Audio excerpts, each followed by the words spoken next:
So we've been involved in Michigan. We found 27,000 dead people on the rolls. You know, they died in the 90s. They died when Bill Clinton was president.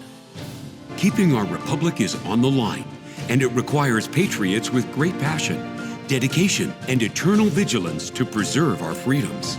Jenny Beth Martin is the co-founder of Tea Party Patriots. She is an author, a filmmaker, and one of Time Magazine's most influential people in the world. But the title she is most proud of is mom to her boy-girl twins. She has been at the forefront, fighting to protect America's core principles for more than a decade.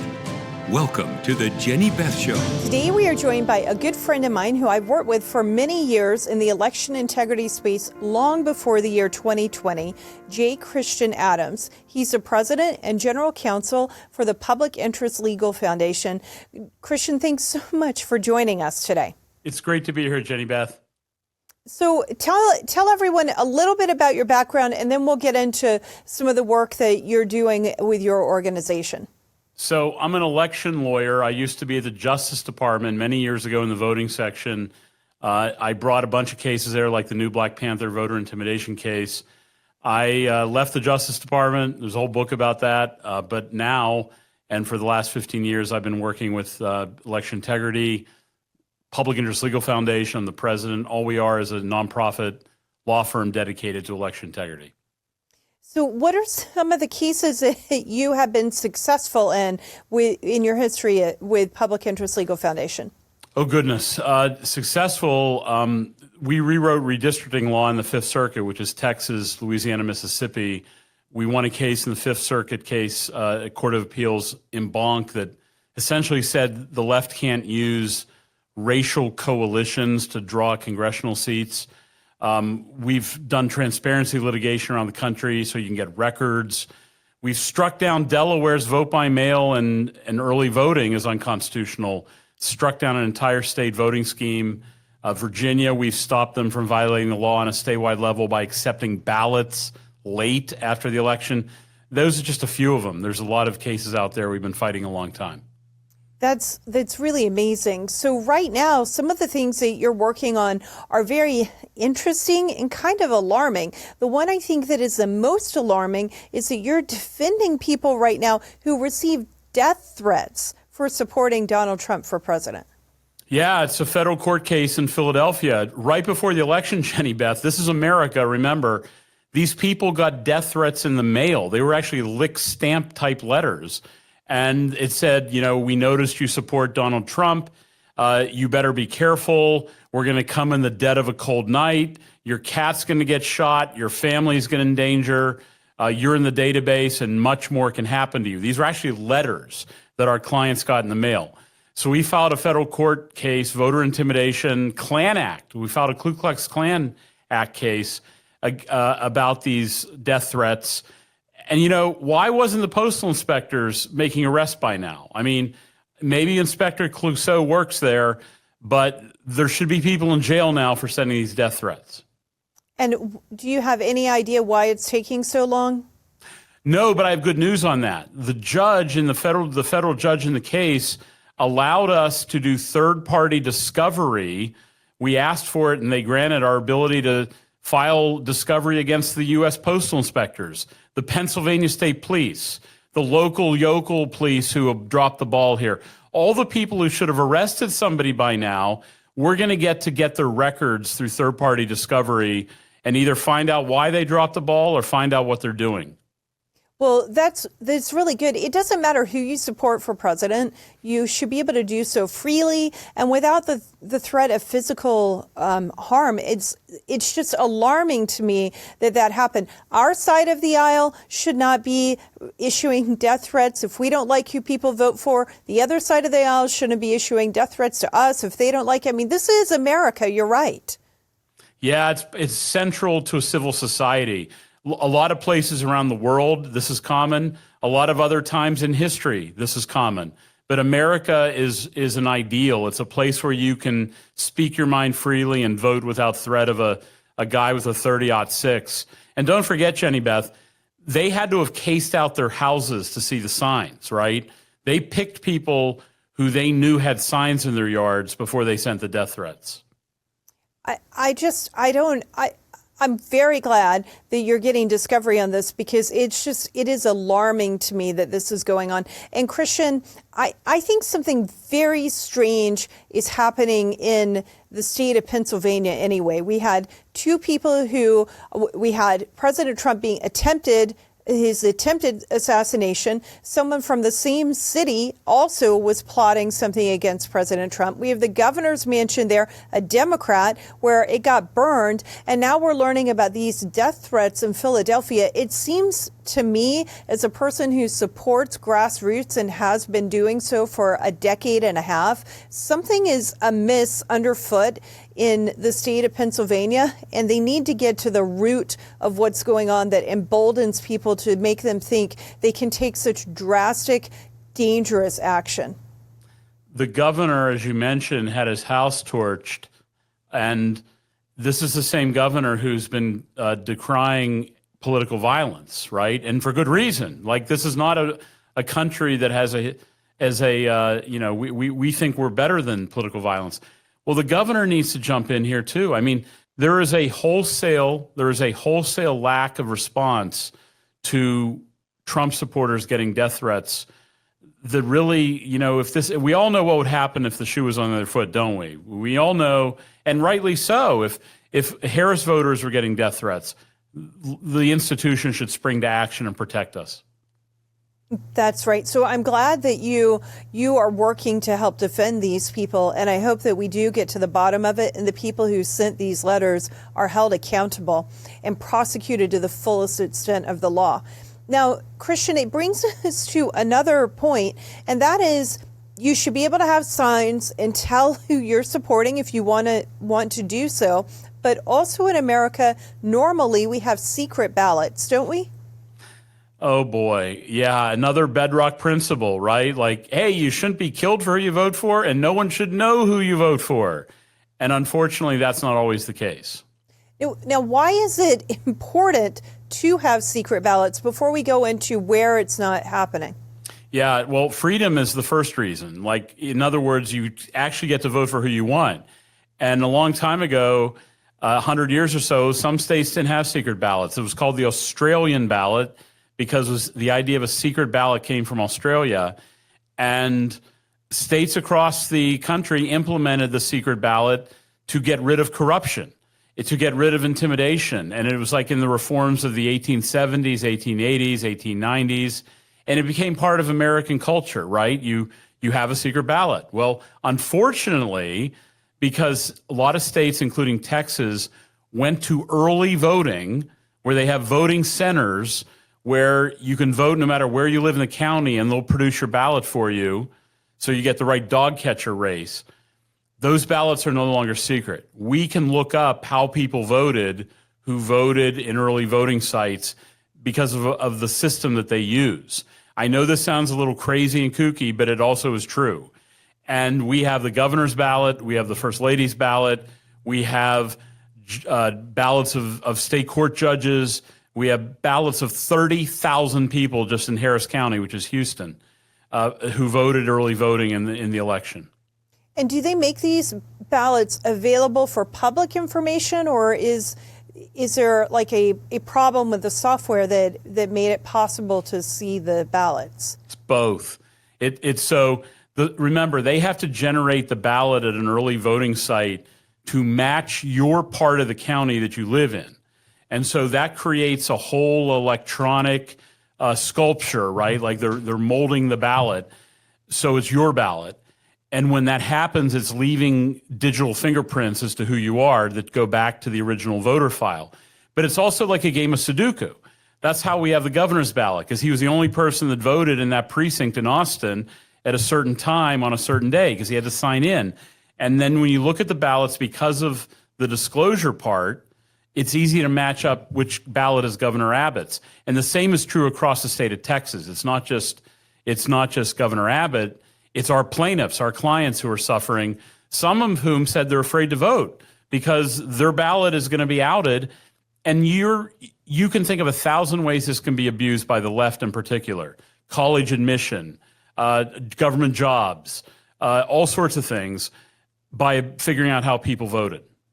Well, you could sell your vote that way and have a receipt to show that you sold it or not. Or, I mean, there are all sorts of problems from it. You could lose your job because somebody knows how you voted and they don't like how you voted, or they could tell you you must vote a certain way in order to keep your job. I mean, and it seems far-fetched. These are hypothetical scenarios, but the reason we have a secret ballot is because that very kind of corruption and coercion was going on to begin with. Maybe not exactly the same, but because it was in the 1800s, but in it's a similar underlying principle.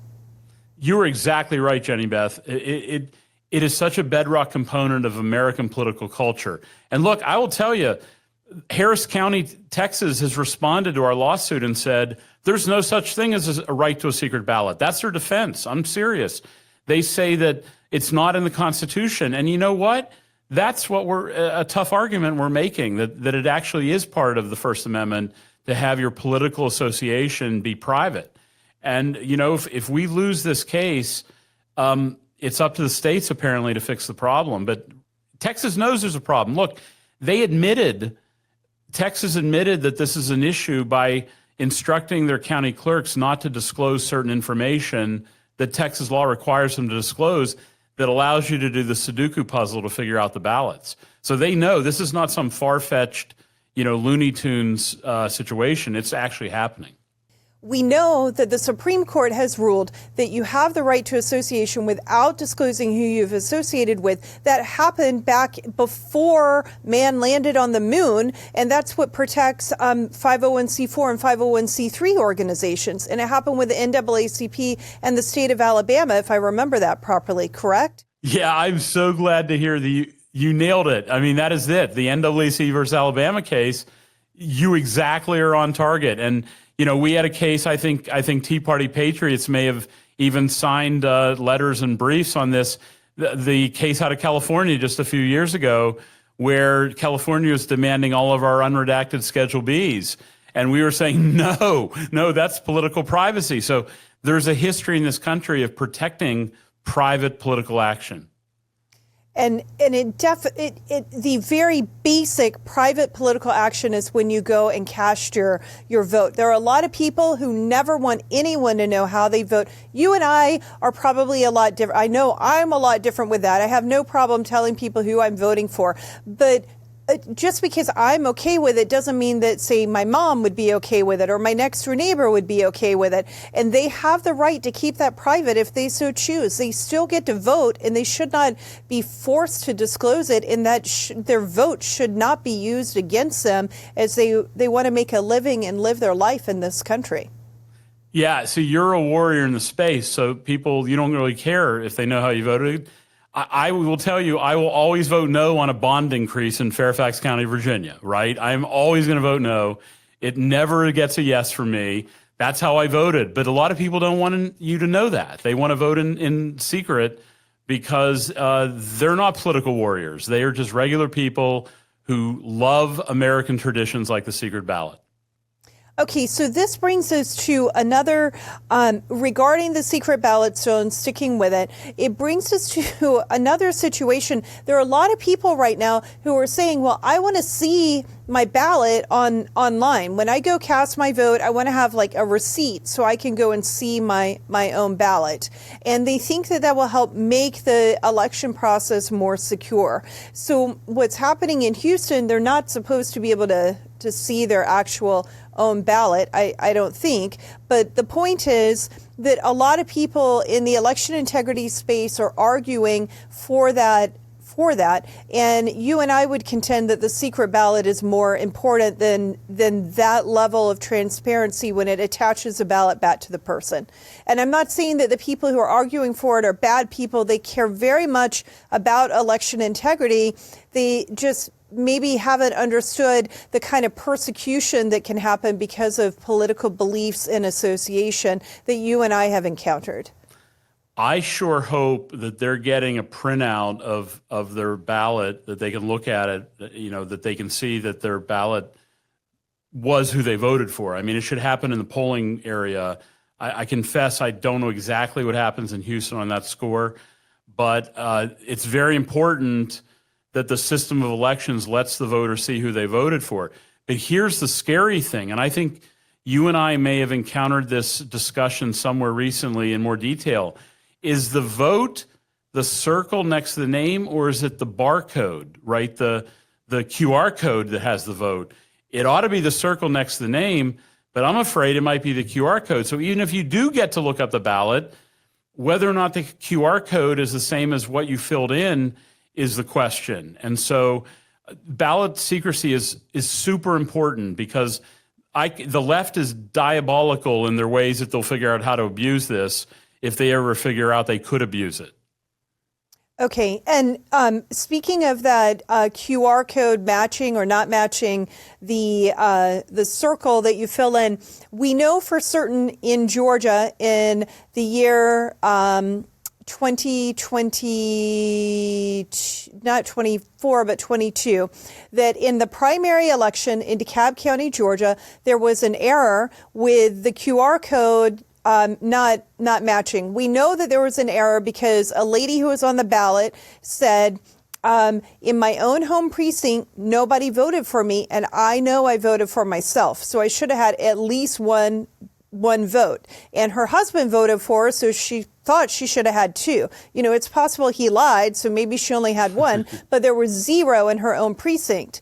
And they went and did a bunch of recalibrating. And in Georgia right now, as we film this, and back then in 2022, what was being counted was the barcode, the QR code, and not the circle that is printed out on the ballot, because you touch, and then you have a printout of your ballot, not circling in with a pencil.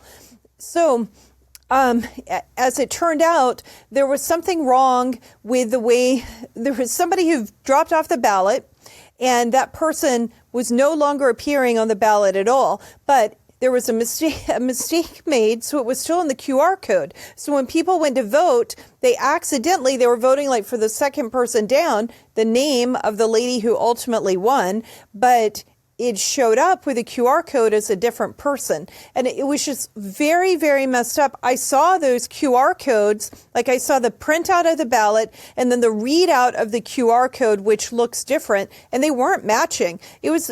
It proved the point that those don't always match. So just keeping it as basic as you possibly can helps prevent some of the kind of problems that computer systems will cover up and make very difficult to uncover. Yeah, and that's all the more reason why it's probably better not to have QR codes on ballots, right? The actual vote ought to be, the circle you fill in ought to be what governs everything, not what some computer generates to tell the other computer what to do, right? Let's get the computers out of the process and have it be what actually the human being says. That's right. Okay, so let's shift topics just a little bit from the secret ballot and go to what happened recently regarding list maintenance in a case that you've been involved in, and then we can go into questions about that specifically. Yeah, this is the depressing part of the show. So we've been involved in Michigan. We found 27,000 dead people on the rolls who had been on the active rolls for sometimes 20 years after they died. So Jocelyn Benson was dropping the ball in cleaning voter rolls there. So we filed a lawsuit under the National Voter Registration Act. Some people know it as Motor Voter. And it requires election officials to do reasonable list maintenance, to have a reasonable program that removes dead people from the rolls. And we thought, hey, 27,000 people, many decades. The Michigan State Auditor said, there's a problem here. You're not cleaning the voter rolls. All sorts of problems we thought would violate the law. And, you know, it's a shame, but the Sixth Circuit Court of Appeals, the federal appeals court that is Ohio, Michigan, I think Kentucky, Tennessee, ruled that if you have a program, doesn't matter how good it is, if you have a program, you're satisfying federal law. And it essentially repeals the NVRA's list maintenance provision in the Sixth Circuit. And it's a disaster. We spent a lot of time and money fighting this case, and we're going to do more. I think the United States will be on our side shortly. But it is an example of how no matter your best intentions in Congress, judges get the last say, and that's an issue. What is the latest with the case, and why do you have to do more?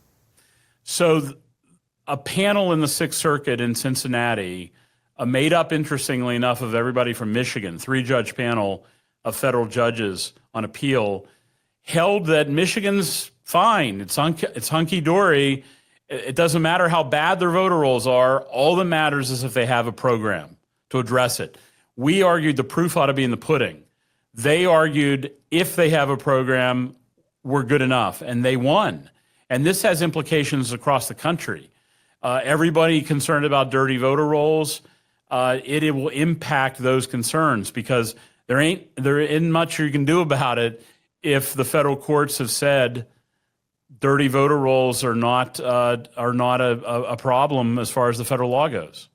That's just crazy. So they're saying that even though there are people who may be dead on the rolls or that you know for certain have died and have been on the rolls for decades after they are deceased, after they have died, that it doesn't matter just as long as they have as long as they checked a box somewhere, that's good enough? Yeah, we went to the graveyards and we took photos of the gravestones of the people who've been on the rolls for 20 years. You know, they died in the 90s. They died when Bill Clinton was president. And we put that in the record. Like, look at all these numbers. We talked to the family members who keep getting their mail, their political mail, no less, their voter registration information. And they've been dead for 15 years. We talked to them and how upset they were. We produced a pile of evidence in this case. But the courts ruled all that matters is whether state officials have a program in place. And that's a really bad situation. How did they come up with this decision, Christian? And when did this happen? It happened fairly recently, right? Yeah, the decision was just like last week. And last time I saw you, Jenny Beth, I said, there's going to be a decision here and it's going to be bad. We drew a very hostile panel. Remember, in federal court, there's about 16 judges on every federal appeals court, but you only get 3 of them. There's a panel. And ours was assigned 2 native of Detroiters and 1 other Michigander. And we just got a panel that said, we agree with Jocelyn Benson that if you have a program, that's all that matters. And it's not how good you do at your program. And look, everybody who cares about election integrity, and I know they're out there, and a lot of people who are like working in the trenches in the vineyards, this case kind of guts it. It's like, no matter what happens, you can't hold an official accountable to remove dead voters. And look, we're going to appeal to go en banc. We're going to try to get the whole Sixth Circuit. And we'll see how many briefs come in to help us. I know the United States is probably interested. I know some other groups are interested. But look, Congress is going to have to address this if this case doesn't get reversed, because otherwise there's no list maintenance. It's just... This is a shocking decision. How does it even make, it doesn't even make sense. What, are they going to allow George Washington or Thomas Jefferson to stay on the rolls? I mean, like, you know, it's a famous person who has died and died a long time ago, and they're still not even cleaning it up. It's just crazy. Yeah, and I got to tell you, there's an 11th Circuit case. You know, the 11th Circuit's based in Atlanta, but it covers Florida and Georgia and Alabama. That sort of said the same thing. It wasn't exactly the same. So, you know, we thought, let's go to a different, better circuit where you have total sloppiness on the voter rolls like Michigan to get a better decision the other way. And so far, it's been bad news, and that's unfortunate for our country. I just don't, it just boggles my mind. So what is wrong with the NVRA, the National Voting Rights Act, that is making them say this decision is okay? It's the word reasonable, Jenny Beth. Reasonable. The law says that a state must have a reasonable plan in place to remove deceased voters from the rolls. Now, you and I, if we got together, you and I probably have a very similar view of what reasonable is, right? It's like, hey, you've been given a list of 50,000 people that are dead on your rolls. Some of them have been dead since the 90s. Hey, your state auditor says you're screwing this up. Whole bunch of things are evidence that it's not reasonable. When you go to some people like at moveon.org or something, or the Brennan Center for Injustice, they're going to come up with a totally different version of what's reasonable. that's the country we live in, where you and I agree that common sense, list maintenance ought to happen. When you have 50,000 deaths, that's a problem. The people at the Brennan Center don't think so. And that's just the world we live in with different views of the world. So could the Brennan Center turn around and sue a state that is doing a good job or a fairly good job with list maintenance and say that it's superseding what NVRA says and use this kind of ruling against the state to make them be more lax? Yeah, for sure. I mean, that's exactly right. That and the way this shows up is when a state tries to keep the rolls even cleaner than the safe harbors and the motor voter allow. The Virginia case was a little bit like that. There were some differences, but the non-citizen registration case from last year, where I think it was LULAC, sued Virginia and said, hey, you can't remove these people. So absolutely, there's been cases where the left uses the law to stop voter list maintenance. So what can be done to fix this? Yeah, great question.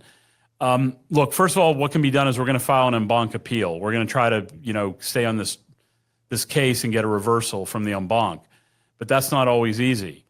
Congress could define what reasonable is and say, look, states need to use X, Y, and Z. States need to take information from people when they get it that someone's dead and get them off the rolls.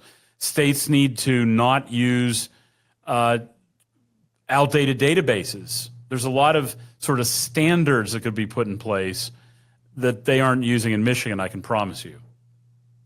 Okay, and so you're going to try to get the decision reversed, and then you may have to keep fighting even beyond that if it doesn't go. I mean, this is not a decision that can stand.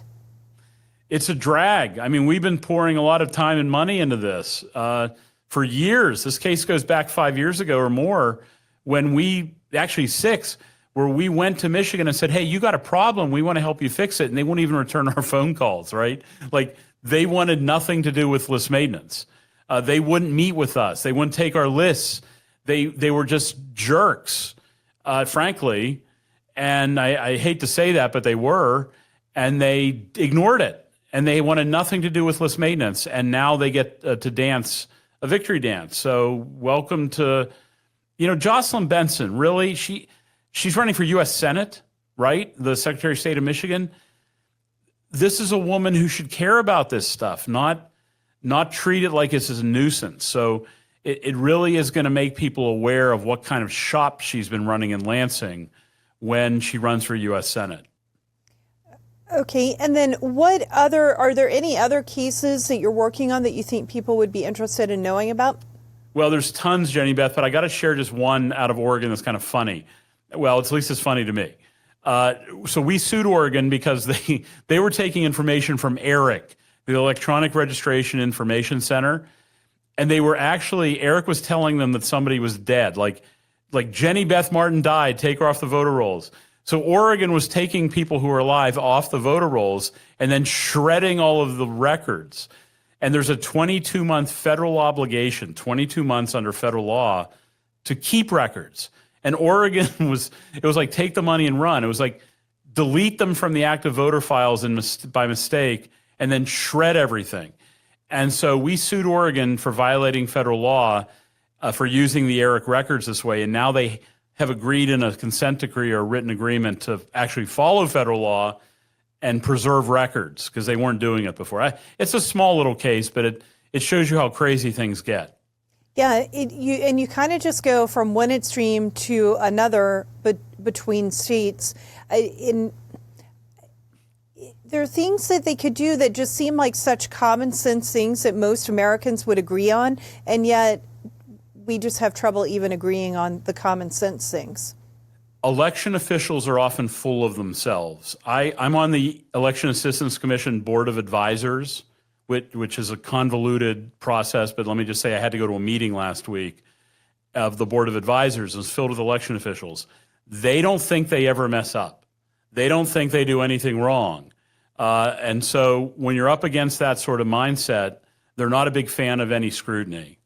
Well, and it's very, Christian, this is one of the things that I've seen with people who've gotten involved in election integrity since the year 2020. You have a lot of people who are computer programmers and who have done this in a professional environment for years, getting involved in this space. And part of the reason that they are is because they're sitting there and their mind is just blown with the lack of quality assurance testing that is going on, the lack of the lack of real audits in a computer system, front to back, the whole entire system, and the obvious glaring mistakes and loopholes in it that would never stand in corporate America. And they come in and they're looking at it and they're asking questions, and they'll go to their local election board or they go to an elected official or wherever it might be, and these people who have never done this professionally, have never programmed computers, don't understand a database, wouldn't even know what one looked like if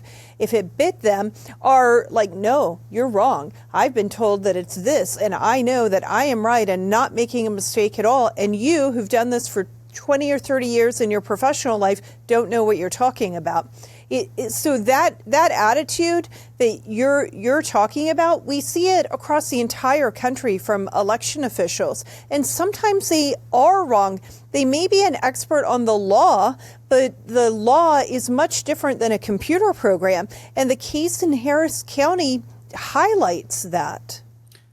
Yeah, and the case in Michigan, Jocelyn Benson, if you could replay history here, and when we went there in 1999, if she had just said, "Oh, thank you so much. I might not agree with you politically, but this is something I can look into, these 27,000 dead voters that you guys spent a lot of money, by the way, finding. Like, we didn't just pull this out of thin air. We got into credit agency reporting, commercial data." And she would have said, "We're going to take a look at this," and actually done something. The country would have been better off. There'd be more trust in the system. And instead, you get this polarized response from her that she could do no wrong, and you guys are the problem. That is the attitude she had all throughout this litigation. Yeah, and at that point, it's not even a Republican, Democrat, conservative, liberal issue. It's just, we would on the street and ask 10 out of 10 people would say, yeah, dead people should not be voting in the elections. I mean, this is just, it's a no-brainer. So the fact that they're just so opposed to any challenges at all, it's a very, it just shows how dysfunctional it is. But it's with groups like you and the activists around the country and the other groups who are involved in this space who are truly making a difference. And you're making a real difference because you're taking it to the courts and showing exactly where the flaws are with the law and trying to get things cleared up and force people to actually do what the law tells them they're supposed to do. Thanks, Jenny Beth. I will tell you, it's very frustrating. When you said something really profound. You're like, if you asked people on the streets what they think about dead voters, I like to say if you asked anybody 20, 30 years ago, right, this is a different country where it's a good government thing to take the names of dead voters to election officials for action. And now, Benson is so polarized about this. And she has allies, by the way. Trust me, Pennsylvania's the same way. I could go down the roster of other state election officials where no longer do they treat you like an ordinary citizen trying to make things run better. They treat you like an ideological foe, and that's unfortunate. It really is. Well, Christian, how can people get involved? Is there anything that they can do to help you and your organization? Well, first of all, I failed to mention there's a $2,000 reward for the identity of the person who sent the death threats. Maybe they have some ex-girlfriend, because after all, these guys probably couldn't keep a girlfriend very long, or a knucklehead nephew who's bragging at Thanksgiving. There's a $2,000 reward. Go to publicinterestlegal.org. If you know anything about the identity of the person in Philadelphia who sent the death threats, publicinterestlegal.org. There's information about all these cases. Very good. And repeat the website one more time. publicinterestlegal.org. publicinterestlegal.org. Very good. Well, thank you so much for being with me today. It was enlightening, and I hope people learned something, and I hope that they follow the work that you and Public Interest Legal Foundation are doing. Thank you, Jenny Beth. Thanks for having me. The Jenny Beth Show is hosted by Jenny Beth Martin, produced by Kevin Mooneyhan, and directed by Luke Livingston.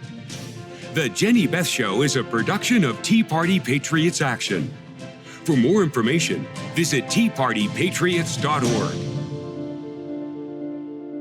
If you liked this episode, let me know by hitting the like button or leaving a comment or a 5-star review. And if you want to be the first to know every time we drop a new episode, be sure to subscribe and turn on notifications for whichever platform you're listening on. If you do these simple things, it will help the podcast grow, and I'd really appreciate it. Thank you so much.